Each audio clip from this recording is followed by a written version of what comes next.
দেশের উচ্চশিক্ষাকে কর্মমুখী করতে শিক্ষা কাঠামোতে সংস্কারের উদ্যোগ নিয়েছে সরকার।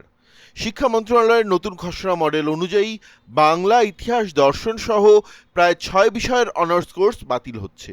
এসব বিষয় অন্যান্য বিষয়ের সঙ্গে সমন্বয় করা হবে। একই সঙ্গে আইটি ও কারিগরির বিষয় বাড়ানো হচ্ছে।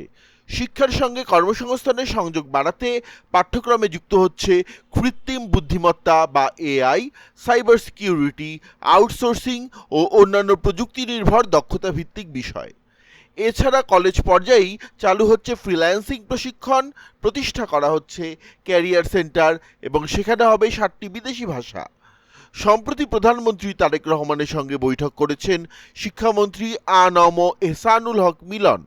এ সময় প্রধানমন্ত্রী দেশের সনদ নির্ভর শিক্ষার পরিবর্তে দক্ষতা ভিত্তিক, প্রযুক্তি নির্ভর এবং বাস্তব ও কর্মমুখী শিক্ষা ব্যবস্থা গড়ে তোলার নির্দেশনা দেন।